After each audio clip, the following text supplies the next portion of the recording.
L'amitié homme-femme n'existe pas. Et c'est pas une opinion, c'est une donnée scientifique que la modernité refuse d'accepter depuis 40 ans. Voici ce que la recherche montre clairement.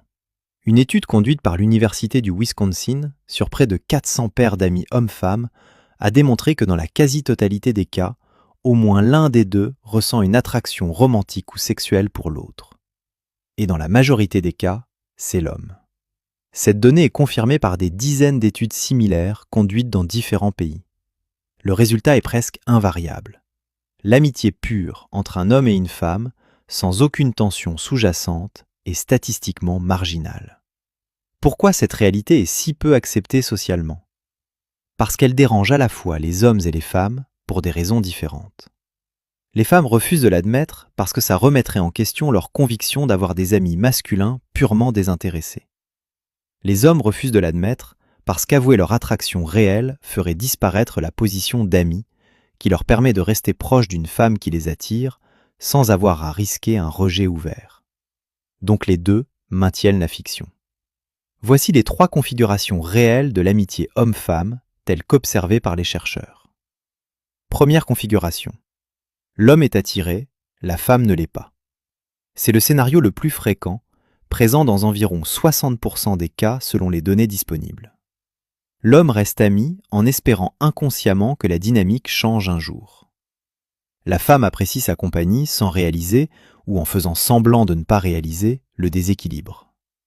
Cette configuration peut durer des années et explose presque toujours, soit quand l'homme se déclare et est rejeté, soit quand il rencontre une autre femme et que l'amie devient brutalement jalouse, révélant une attirance qu'elle avait niée. Deuxième configuration. Les deux sont attirés, mais l'un des deux, ou les deux, sont déjà engagés ailleurs.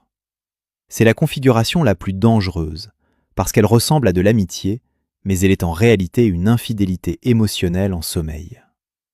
Tant que rien ne se passe physiquement, les deux personnes peuvent maintenir l'illusion morale.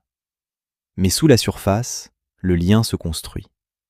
Et le jour où une fragilité apparaît dans leur couple respectif, ce lien se transforme en bascule. Troisième configuration. Aucun des deux n'est attiré. C'est la plus rare. Elle existe principalement dans 2 contextes. Soit l'un des deux est attiré par un autre genre exclusivement, soit ils ont eu une relation par le passé qui s'est terminée proprement et l'attirance a été remplacée par un véritable affect platonique. Cette configuration représente probablement moins de 15% des amitiés hommes-femmes déclarées. Les conséquences pratiques pour ta vie de couple. Si ta partenaire a un ami masculin proche, observe lequel des 3 scénarios vous aide vraiment.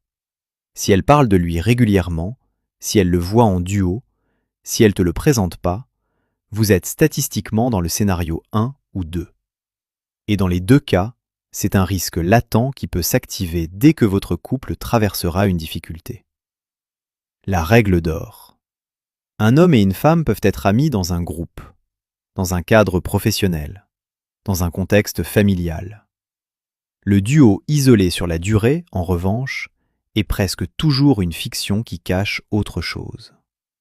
Et accepter cette réalité te protège, pas par jalousie, mais par lucidité. Comprendre les femmes décortique les dynamiques d'attraction qu'aucune amitié déclarée ne neutralise vraiment. La loi du manque t'apprend à poser un cadre en couple sans paraître contrôlant ou paranoïaque. Mes 2 livres, sur Amazon ou via le lien en bio, cette vidéo te dérange peut-être.